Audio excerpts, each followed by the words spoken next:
Hello dear friends, welcome back to KKSD channel.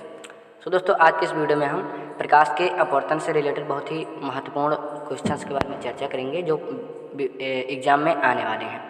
ज़्यादा हम deeply नहीं पढ़ेंगे क्योंकि हमें उतना ही पढ़ना है जितना बोर्ड में एग्ज़ाम में मतलब हमारे आएगा, हमें ज़्यादा डीपली में नहीं जाना है। तो इसलिए हमने यहाँ पर आप लोगों के नोट्स भी बनाया है और उतना ही पर्याप्त नोट्स मैंने बनाए हैं जो आपके एग्ज़ाम में आने वाले हैं। तो इस वीडियो को आप लोग एंड तक देखिएगा, आपको प्रकाश के अपवर्तन रिफ्रैक्शन ऑफ लाइट्स में कोई भी कहीं भी परेशानी नहीं होगी। तो इसलिए आप इस वीडियो को एंड तक देखना। और वीडियो स्टार्ट करने से पहले आप लोगों से रिक्वेस्ट है कि अगर अभी चैनल पर नया है तो चैनल को सब्सक्राइब करके बेल आइकन को प्रेस कर दें और ऑल नोटिफिकेशन पर भी क्लिक कर दें, जिससे आने वाली हर रिसेंटली वीडियो आप तक पहुँचती है सबसे पहले। तो अब चलिए दोस्तों, हम बिना किसी देरी के क्लास को स्टार्ट करते हैं। तो अगर बात की जाए कि प्रकाश का अपवर्तन क्या होता है, रिफ्रैक्शन ऑफ लाइट इसको इंग्लिश में कहते हैं। तो प्रकाश का अपवर्तन के बारे में अगर बात की जाए कि क्या होता है प्रकाश का अपवर्तन, तो यहाँ पर परिभाषा उसकी डेफिनेशन लिखी गई है। तो पहले हम सामान्यतः लोगों को समझा देने कि प्रकाश का अपवर्तन क्या होता है। तो प्रकाश का अपवर्तन जब प्रकाश की किरण किसी एक माध्यम से दूसरे माध्यम में जाती है, तो जब वो प्रकाश की किरण जब एक माध्यम से दूसरे माध्यम में जाएगी तो उसके पथ में कोई परिवर्तन होगा। तो जो उसके पथ में जो परिवर्तन होता है उसी को हम प्रकाश का अपवर्तन कह देते हैं। मतलब कि यहाँ पर परिभाषा लिखी गई कि प्रकाश किरणों के एक माध्यम से दूसरे माध्यम में जाने पर उनके पथ में परिवर्तन की घटना, मतलब उनके पथ में परिवर्तन की घटना को हम प्रकाश का अपवर्तन कहते हैं। तो यहाँ तक आपको ये क्लियर हो गई होगी बात। अगर नहीं क्लियर हुई हो तो एक बार फिर से मैं आपको समझा दे रहा हूँ कि प्रकाश का अपवर्तन क्या होता है। तो जब हम कोई प्रकाश की किरण जो होगी वो एक माध्यम से दूसरे माध्यम में जाने पर उसके पथ में परिवर्तन की घटना प्रकाश का अपवर्तन कहलाती है। जैसे यहाँ पर मैं आपको एक फिगर के माध्यम से समझाऊँ। जैसे हमारा ये एक माध्यम है, इसको हम मान लें कांच। ये हमारा कांच का प्लेट है, यह एक हमारा है सघन माध्यम। यहाँ पर हमारा एक सघन माध्यम और इसके ऊपर वाला जो भाग है ये है वायु, मतलब वायु है, तो ये विरल माध्यम है, यह है विरल माध्यम। तो माना कि जो प्रकाश की किरण थी वो विरल माध्यम से सघन माध्यम में वो आई। तो यहाँ पर जो है ये मान लें हम कांच है, मतलब कि अपारदर्शी पदार्थ होगा, यहाँ पर ये नहीं होगा। तो ये अपारदर्शी पदार्थ होगा, मतलब कि कांच है यहाँ पर। तो प्रकाश की किरण जब यहाँ से आई तो ये हमारा अभिलंब है, ये जो है हमारा ये अभिलंब है, इसको इंग्लिश में हम नॉर्मल कहते हैं। तो ये अभिलंब है। तो जब प्रकाश की किरण आपतित हुई, जो प्रकाश की किरण, तो आपतित प्रकाश की किरण जब यहाँ पर टकराई अभिलंब से आपतन बिंदु पर जब टकराई तो वहाँ पर वो अपने पथ में उसका कुछ परिवर्तन होगा। तो प्रकाश पथ में परिवर्तन जो हुआ यही प्रकाश का अपवर्तन कहलाया। अब चूँकि ये सघन माध्यम है कांच, तो जो प्रकाश की किरण होगी वो अभिलंब की तरफ झुक जाएगी, सघन माध्यम होगा। तो सघन माध्यम है चूँकि जैसे कोई चीज़ एक हल्की वस्तु है और कोई एक भारी वस्तु है, तो कोई चीज़ जो होगी और हल्के और भारी वस्तु दोनों मिलकर कोई खींच रहा होगा तो वो वस्तु उसी तरफ जाएगी जिस तरफ भारी वस्तु होगा। कहने का मतलब है ये सघन माध्यम है तो प्रकाश की किरण अभिलंब की तरफ ही झुक जाएगी इधर आने पर। मतलब अपवर्तन जब प्रकाश का होगा तो प्रकाश की किरण अभिलंब की तरफ झुक जाएगी। ये हमारा अभिलंब है, तो इसी की तरफ ये प्रकाश की किरण आपको हल्की सी झुकी हुई नजर आ रही है। नहीं तो प्रकाश का अपवर्तन हो रहा था तो ये सीधे भी यहाँ से ऐसे भी निकल सकती थी, लेकिन वहाँ पर नहीं जाएगी क्योंकि हमारा एक सघन माध्यम है। तो इसलिए यहाँ पर इसको आप लोग इस पॉइंट को याद रखिएगा। तो ये जो हमारा है ये हमारा आपतित किरण है, हमारा आपतित किरण है। और ये जो हमारी यहाँ पर टकरा कर यहाँ पर जो अपवर्तित हुई है तो ये हमारा है अपवर्तित किरण। यहाँ पर हमारी ये हो गई अपवर्तित किरण और ये थी हमारी आपतित किरण। तो और ये था हमारा अभिलंब। तो जो आपतित किरण और अभिलंब के मध्य जो हमारा कोण बना हुआ होता है उसे हम आपतन कोण कहते हैं। इस कोण को हम कहेंगे आपतन कोण और आपतन कोण को हम आई से व्यक्त करेंगे। यहाँ पर आप लोग लिख लीजिएगा आपतन कोण। तो इसको हम आपतन कोण कहते हैं, मतलब कि आपतित किरण और अभिलंब के मध्य बने कोण को हम आपतन कोण कहते हैं। इसको हम आई से व्यक्त करते हैं, कोण आई से हम इसको व्यक्त करते हैं आपतन कोण को। और फिर ये जो हमारा अभिलंब इधर है, अभिलंब और अपवर्तित किरण के मध्य जो हमारा कोण होगा, अभिलंब और अपवर्तित किरण के मध्य जो हमारा कोण होगा उसे हम अपवर्तित कोण कहेंगे। इसको हम अपवर्तित कोण कह देंगे। तो आशा करता हूँ आपको ये चीज़ समझ में आई होगी कि अभिलंब क्या है, आपतित किरण परावर्तित किरण क्या है, सघन माध्यम विरल माध्यम क्या है और कोण आई और कोण आर क्या है। तो इस चीज़ को आप लोग बहुत ध्यान से देखिएगा, इसका यूज अभी हम आगे क्वेश्चंस में करेंगे। तो अब हम बात करेंगे प्रकाश के अपवर्तन, मतलब अपवर्तन के नियम जो होते हैं उनके बारे में, लॉज ऑफ रिफ्रैक्शन।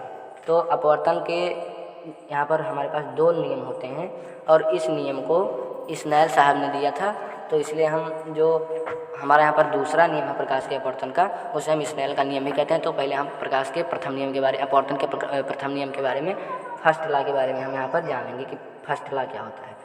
तो जो प्रथम नियम के अनुसार आपतित किरण जो होती है वो अपवर्तित किरण तथा आपतन बिंदु, मतलब जो आपतित किरण होती है, आपतित किरण, अपवर्तित किरण तथा आपतन बिंदु पर अभिलंब, तीनों एक ही तल में होते हैं।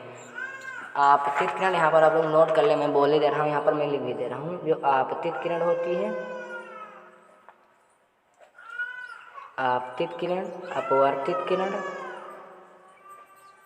आपतित किरण के बाद अपवर्तित किरण और आपतन बिंदु पर डाला गया अभिलंब, मतलब कि यहाँ पर हम शॉर्टकट में लिख दे रहे हैं अभिलंब। आप लोग ध्यान रखिएगा, आपतन बिंदु पर वो अभिलंब पड़ेगा। आपतन बिंदु पर डाला गया अभिलंब जो होता है, तीनों जो होंगे वो एक ही तल में होंगे। इस चीज़ को आप लोग ध्यान में रखिएगा, तीनों एक ही तल में होंगे, तो इसी को हम प्रथम नियम कहते हैं। अब यहाँ पर आपतित किरण, अपवर्तित किरण और अभिलंब तीनों एक ही तल में होंगे, इसका क्या मतलब है, जैसे यहाँ पर मैंने आपको फिगर बनाया, तो ये जो हमारा है ये अभिलंब है, यहाँ पर मैंने अभिलंब इसको डाल दिया ऐसे, तो ये हमारा अभिलंब हो गया। और ये आई हमारी आपतित किरण और ये होगी हमारी अपवर्तित किरण। तो ये आपतित किरण और अपवर्तित किरण और अभिलंब तीनों एक ही तल में हैं। एक ही तल का क्या मतलब है, एक ही तल है, मतलब ये जो है एक कांच जो है ये हमारा एक तल है कोई, तो जो आपतित किरण, अपवर्तित किरण, आपतन बिंदु यहाँ पर होगा, इसको हम आपतन बिंदु यहाँ पर इसको कहेंगे। आप लोग यहाँ पर कहीं नोट कर लीजिए, इसे आपतन बिंदु कहेंगे। जहाँ पर आपतित किरण आकर, आपतित किरण और अभिलंब मध्य जो बिंदु होता है, मतलब जहाँ पर आपतित किरण आकर टकराती है, उसे हम आपतन बिंदु कह देते हैं। तो यहाँ पर आपतित किरण, अभिलंब और अपवर्तित किरण तीनों एक ही तल में होंगे। इसका कहने का मतलब यह है कि ये किरण आपतित किरण हो गई, ये अभिलंब हो गया और ये अपवर्तित किरण होगा, ये जो होंगे तीनों ये एक ही तल में होंगे। तो ये हो गया प्रथम नियम, the first law of refraction, अपवर्तन के प्रथम नियम। अब हम अपवर्तन के दूसरे नियम के बारे में बात करेंगे। तो अपवर्तन का दूसरा नियम क्या होता है, तो अपवर्तन का दूसरा नियम जो होता है वो कहता है कि साइन आई जो होता है, साइन आई जो होता है वो हमेशा बराबर होता है साइन आर के। कहने का मतलब है कि कोण आई जो होगा वो कोण आर के हमेशा बराबर होगा। तो इसका क्या अर्थ है, इसको हम sine i upon sine r के रूप में भी हम व्यक्त कर सकते हैं, और इसे ही हम स्नेल का नियम भी कहते हैं। इसे हम स्नेल का नियम भी कहते हैं, स्नेल्स लॉ। इसे हम स्नेल्स का लॉ भी कहते हैं, मतलब स्नेल का नियम कहते हैं। तो ये क्या है कि अपवर्तन के दूसरे नियम के अनुसार हम कहेंगे कि किन्हीं दो माध्यमों के लिए आपतन कोण कीजिए, ये आपतन कोण कीजिए, मतलब साइन आई है आपतन कोण, ये है आपतन कोण, और ये जो है ये अपवर्तन कोण है अपवर्तन कोण। तो आपतन कोण और अपवर्तन कोण का अनुपात नियतांक होता है, मतलब ये जो होगा वो नियतांक, या मतलब कोई है नियतांक या इसके बराबर होगा, मतलब जो साइन आई होगा वो हमेशा बराबर होगा साइन आर के, साइन आई हमेशा साइन आर के बराबर होगा। तो यही होगा सेकंड लॉ। प्रथम नियम था अपवर्तन का, प्रथम नियम था कि आपतित किरण, अपवर्तित किरण तो अभिलंब तीनों एक ही तल में होते हैं। और यहाँ पर दूसरा नियम है sine i upon sine r, यानी कि आपतन कोण और अपवर्तन, आपतन कोण की ज्या सदैव अपवर्तन कोण की ज्या के बराबर होती है, और इसको हम साइन को ज्या कहते हैं। साइन जो होता है इसी को हम ज्या कहते हैं। तो इसको हम इस तरह कह सकते हैं कि आपतन कोण की ज्या सदैव अपवर्तन कोण की ज्या के बराबर होती है। तो ये हो गया हमारा सेकंड नियम, द्वितीय नियम अपवर्तन का। हम अब एक क्वेश्चन के माध्यम से आपको समझाएंगे, आपको बहुत बेहतरीन तरीके से समझ में आएगा, और वीडियो को एंड तक आप लोग देखिएगा। फिर हम अगर बात करें कि अपवर्तनांक क्या होता है, अपवर्तनांक, तो अगर हम बात करें अपवर्तनांक क्या होता है, तो यदि प्रकाश की किरण माध्यम 1 से माध्यम 2 में प्रवेश करती है, मतलब जब प्रकाश की किरण एक माध्यम से दूसरे माध्यम में प्रवेश करती है, तो वहाँ पर जो अपवर्तनांक होता है उसे हम निम्नलिखित सूत्र से व्यक्त करते हैं, मतलब इस सूत्र से व्यक्त करते हैं। ये सूत्र मैंने लिखा है, तो इस सूत्र से हम व्यक्त करते हैं, इसी को हम अपवर्तनांक कहते हैं। अपवर्तनांक की इंग्लिश होती है रिफ्रैक्टिव। रिफ्रैक्टिव इंडेक्स इसको कहते हैं। तो यदि प्रकाश की किरण माध्यम 1 से माध्यम 2 में प्रवेश करती है तो उसे अपवर्तनांक के सूत्र से व्यक्त करते हैं। जैसे हमारा है कोई प्रकाश की किरण है वो माध्यम 1 से माध्यम 2 में प्रवेश करती है तो इसे हम n2/n1 मतलब माध्यम, इसको हम कह देंगे कि माध्यम जो प्रकाश की किरण है वो माध्यम 1 से माध्यम 2 में प्रवेश करती है। तो इसको हम कहेंगे कि 1n2 का मतलब हुआ कि माध्यम 2 का माध्यम 1 के सापेक्ष अपवर्तनांक, माध्यम 2 का माध्यम 1 के सापेक्ष अपवर्तनांक।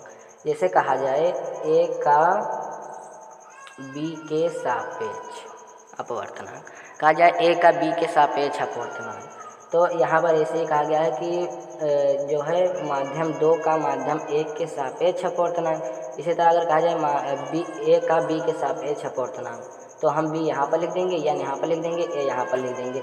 इसी तरह यहाँ पर कहा गया है 2 का माध्यम 1 के सापेक्ष मतलब माध्यम 2 का माध्यम 1 के सापेक्ष अपवर्तनांक, तो इसको हम 1n2 के रूप में व्यक्त करेंगे।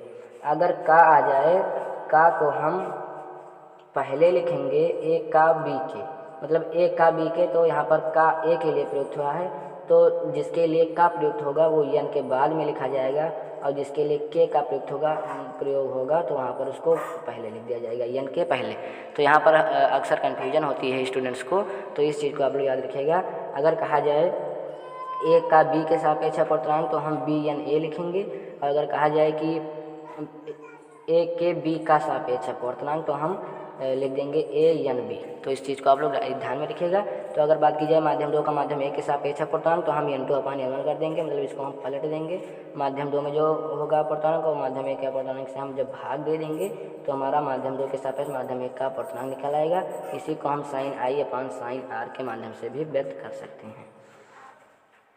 तो और आप लोग याद रखिएगा जो प्रथम माध्यम होगा वो हमेशा निर्वात होगा, मतलब निर्वात अथवा वायु में होगा, तभी हमारा ये अपवर्तनांक निकलेगा 1n2 के माध्यम से, मतलब कि सापेक्ष अपवर्तनांक के बारे में ये बात करते हैं। निरपेक्ष अपवर्तनांक एब्सोल्यूट रिफ्रैक्टिव इंडेक्स, इसको कहते हैं हम इंग्लिश में निरपेक्ष अपवर्तनांक को एब्सोल्यूट रिफ्रैक्टिव इंडेक्स। मैंने यहाँ पर आप लोगों के लिए क्वेश्चन लिया है, क्वेश्चन से आप लोगों को बहुत ही अच्छे तरीके से समझाने की कोशिश करूँगा। जैसे यहाँ पर क्वेश्चन है कि जब प्रकाश की किरण विरल माध्यम से सघन माध्यम में जाती है तो आपतन कोण मतलब कोण I, आपतन कोण अपवर्तन कोण मतलब कोण R क्रमशः 45 डिग्री और 30 डिग्री हैं, तब प्रथम माध्यम के सापेक्ष द्वितीय माध्यम का अपवर्तनांक क्या होगा। प्रथम माध्यम के सापेक्ष द्वितीय माध्यम का अपवर्तनांक यहाँ पर कह रहा है, तो हम इसके पहले देंगे हमारे क्वेश्चन में क्या क्या दिया है। इस क्वेश्चन को हल करने के लिए हम पहले बात करेंगे क्या क्या हमारे क्वेश्चन में दिया गया है। तो यहाँ पर दिया गया है आपतन कोण। आपतन कोण को हम कोण I से व्यक्त करते हैं। आपतन कोण और अपवर्तन कोण क्रमशः 45 डिग्री और 30 डिग्री, तो मतलब आपतन कोण यहाँ पर कोण I जो है यहाँ पर 45 डिग्री दिया गया है, और कोण R जो है मतलब अपवर्तन कोण है यहाँ पर हमारा 30 डिग्री दिया गया है। तो अब हम माध्यम एक प्रथम माध्यम के सापेक्ष द्वितीय माध्यम का हम अपवर्तनांक ज्ञात करने के लिए हम क्या करेंगे, जो हम चूँकि जानते हैं यहाँ पर चूँकि प्रथम माध्यम के सापेक्ष द्वितीय माध्यम का की बात कर रहा है, तो प्रथम माध्यम के सापेक्ष चुके हैं तो हम यहाँ पर पहले 1 लिखेंगे। प्रथम माध्यम के सापेक्ष चुकी है 1n2 लिख देंगे, तो 1n2 हम यहाँ पर लिखेंगे। तो हम चूँकि n बराबर जानते हैं sin I/sin R होता है, n मतलब कि अपवर्तनांक जो होता है sin I/sin R के बराबर होता है, तो हम यहाँ पर 1n2 लिख देंगे। कहने का मतलब है sin I यहाँ पर हम लिख देंगे sin I/sin R। यहाँ पर sin I का मान हमारा दिया गया है, मतलब कोण I है जो हमारा, y के स्थान पर हम लिख देंगे 45, और यहाँ पर हमारा हो जाएगा sin 30 डिग्री। तो sin 45 का मान यहाँ पर लिख देंगे। sin 45 का मान होता है 1/√2, 1/√2, और sin 30 का मान होता है 1/2। हम इसको जो हल करेंगे, इसको हम हल करेंगे, यहाँ पर मैं आपको बाकायदा हल करके बता दे रहा हूँ। यहाँ पर 1/√2 लिखा गया है, फिर बटा लगाया गया है, यहाँ पर 1/2 लिखा गया है। तो इसको हल करने के लिए हम यहाँ पर पहले 1/√2 लिख देंगे, फिर गुणा लगा देंगे, ये ऊपर हमारा 2 चला जाएगा ऊपर, तो यहाँ पर 2/1 लिख दिया जाएगा। अब जो होगा ये तो हमारा आ जाएगा 2/√2। तो 2/√2 जो कि यहाँ पर हमारा आया है, तो 2/√2 हम इसका परिमेयकरण कर देंगे, तो यहाँ पर √2/√2 हो जाएगा। यहाँ पर हमारा आ जाएगा 2 और पान अंडर रूट का अंडर रूट 2 में जब गुणा होगा, यहाँ पर देख सकते हैं अंडर रूट का जब अंडर रूट 2 में गुणा होगा तो अंडर रूट से अंडर रूट कट जाएगा, यहाँ पर हमारा सिर्फ बचेगा 2। अब इस 2 से ये 2 कट जाएगा, हमारा सिर्फ बचेगा यहाँ पर अंडर रूट 2। तो इसको हल करने पर हमारा आ जाएगा अंडर रूट 2। तो आशा करता हूँ आपको ये परिमेयकरण की विधि जो मैंने यहाँ पर बताई इस समझ में आई होगी। अगर परिमेयकरण नहीं समझ में आया तो इसका लिंक मैं आपको डिस्क्रिप्शन बॉक्स में दे दूँगा। परिमेयकरण का कैसे हम परिमेयकरण रेशनलाइजेशन किसी भी नंबर का करते हैं, तो आप वहाँ से जाकर इसको देख लीजिएगा परिमेयकरण कैसे करते हैं। तो इसका जब हम परिमेयकरण करेंगे 1/2 का, तो हमारा मान आ जाएगा अंडर रूट 2। अब अंडर रूट 2 का अगर आप मान लिखना चाहें तो अंडर रूट 2 का मान होता है 1.414 डैश डैश डैश, ऐसे चलता चला जाएगा। तो कहने का मतलब है अंडर रूट 2 का मान 1.414 होता है। तो यहाँ तक भी आपका सही, अंडर रूट 2 तक भी अगर लगा देते हैं, अगर आपका अंडर रूट 2 का मान पता है तो और ऑल द बेस्ट, आप 1.414 लिख सकते हैं। तो अगर बात करें कि माध्यम प्रथम माध्यम के सापेक्ष द्वितीय माध्यम का अपवर्तनांक क्या होगा, तो हम यहाँ पर लिख सकते हैं 1.414। प्रथम माध्यम के सापेक्ष द्वितीय माध्यम का अपवर्तनांक हमारा 1.414 हो जाएगा। तो ऐसा करता हूँ आपको यहाँ तक प्रकाश के अपवर्तन का जो यहाँ पर था प्रॉब्लम आपको दूर हो गई होगी। तो अब हम कुछ और प्रकाश के अपवर्तनांक और प्रकाश की चाल से संबंधित क्वेश्चन की तरफ चलेंगे। तो यहाँ पर आप लोग देखिए, अगर यहाँ पर बात की जाए कि प्रकाश का अपवर्तन का प्रकाश की चाल से क्या संबंध है, मतलब अपवर्तनांक का प्रकाश की चाल से क्या संबंध है, रिलेशन बिटवीन रिफ्रैक्टिव, यहाँ पर होगा refractive index and speed of light. तो इसके लिए हम क्या करेंगे, यहाँ पर मैंने इसको शॉर्ट फॉर्म में लिख दिया है सूत्र इसका, सिर्फ आप यहाँ पर इससे परिभाषा बता सकते हैं। मैं आपको बताऊंगा आप किस तरह से इसको परिभाषा के रूप में व्यक्त कर सकते हैं। जैसे हमारा है किसी माध्यम का अपवर्तनांक जो होता है वो निर्वात में प्रकाश की चाल बटे माध्यम में प्रकाश की चाल के अनुपात के बराबर होता है। तो अगर आप हम इसकी परिभाषा बनाना चाहें तो आप बना सकते हैं कि किसी माध्यम का अपवर्तनांक माध्यम में प्रकाश की चाल और निर्वात में प्रकाश की चाल के अनुपात के बराबर होता है। ये जो बटा लिखा गया है इसका मतलब है अनुपात। तो आप कह सकते हैं कि किसी माध्यम में प्रकाश की चाल और निर्वात में प्रकाश की चाल के अनुपात के बराबर माध्यम का अपवर्तनांक होता है। या आप इस प्रकार से कह सकते हैं किसी माध्यम का अपवर्तनांक माध्यम में प्रकाश की चाल बटे निर्वात में प्रकाश की चाल के अनुपात के बराबर होता है। तो अगर माध्यम का अपवर्तनांक हम मान लें n और प्रकाश की चाल को हम व्यक्त करते हैं c से, प्रकाश की चाल को हम c से व्यक्त करते हैं और माध्यम में प्रकाश की चाल को हम b से। इसका ये मतलब हो गया प्रकाश की चाल, और ये b होता है मतलब वेलोसिटी, मतलब किसी माध्यम में चाल, माध्यम में प्रकाश की चाल। तो आशा करता हूँ आपको यहाँ तक ये समझ में आया होगा। तो इसको हम आगे देखते हैं, c/b का यूज करेंगे क्वेश्चंस को हल करने में। तो इसलिए आपको इसको याद कर लेना होगा। तो हमारे पास अगर क्वेश्चन है कि यदि वायु में प्रकाश की चाल 10⁻⁸ मीटर प्रति सेकंड है और जल में प्रकाश की चाल 2.26 × 10⁸ मीटर प्रति सेकंड है, तो जल का अपवर्तनांक क्या होगा। हमें यहाँ पर जल का अपवर्तनांक याद करना है। तो जल का अपवर्तनांक याद करने के लिए मतलब जल जो है ये कोई एक माध्यम है और यहाँ पर प्रकाश की चाल वायु में मतलब निर्वात में प्रकाश की चाल दी गई है 10⁻⁸ मीटर प्रति सेकंड। तो हम यहाँ पर पहले लिख देंगे क्वेश्चन में जो दिया गया है। तो वायु में प्रकाश की चाल, तो वायु में प्रकाश की चाल हमारी है 3 × 10⁸ मीटर प्रति सेकंड स्क्वायर, तो मीटर प्रति सेकंड है। इसको आप लोग याद रखिएगा, मीटर प्रति सेकंड को हम इस तरह से भी लिख सकते हैं। मतलब कहने का मतलब है कि जब ये मीटर बटे सेकंड होगा इसको हल किया जाएगा तो मीटर सेकंड -1, इसको इस तरह भी लिख सकते हैं। तो यहाँ पर वायु में प्रकाश की चाल जो है 3 × 10⁸ मीटर प्रति सेकंड है और जल में प्रकाश की चाल मतलब जल में प्रकाश की चाल जो है वो 2.26 × 10⁸ मीटर प्रति सेकंड है। तो अगर बात करें हम कि अब जो जल का अपवर्तनांक क्या होगा, अपवर्तनांक को हम किससे लिखते हैं, n से। तो n अगर हम बात करें कि क्या होगा, तो n यहाँ पर मैंने आपको फार्मूला भी बताया, n = c/b, मतलब प्रकाश की चाल बटे माध्यम में प्रकाश की चाल। तो यहाँ पर निर्वात में प्रकाश की चाल अथवा वायु में प्रकाश की चाल कितनी है, तो यहाँ पर पहले लिख दें c/b, ये फार्मूला हमारा होता है। n = c/b मतलब प्रकाश की निर्वात में चाल और यहाँ पर माध्यम में प्रकाश की चाल। तो यहाँ पर c हमारा दिया गया है मतलब प्रकाश की वायु में चाल अथवा निर्वात में चाल 3 × 10⁸ मीटर प्रति सेकंड, और यहाँ पर जल में प्रकाश की चाल b = दिया गया है 2.26 × 10⁸ मीटर प्रति सेकंड। तो यहाँ पर हम इसी मान को पुट कर देंगे, हमारा आंसर आ जाएगा। तो यहाँ पर c का मान है यहाँ पर 3 × 10⁸ मीटर प्रति सेकंड, और यहाँ पर जल में प्रकाश की चाल 2.25 इंटू 10⁸ प्रति सेकेंड से प्रति सेकेंड हमारा कट जाएगा हमारा, इसका अपूर्णांक हमारा आ जाएगा। इसको जब हम हल करेंगे तो हल करने पर हमारा यहाँ पर 10⁸ से 10⁸ भी कट जाएगा हमारा, सिर्फ यहाँ पर बचेगा 3/2.26। इसको जब हम हल करेंगे भाग देंगे तो हमारा 1.33 इसका आंसर आ जाएगा। 1.33 इसको भाग करने पर, इसको आप लोग भाग करके देख लीजिएगा 1.33 ही आएगा।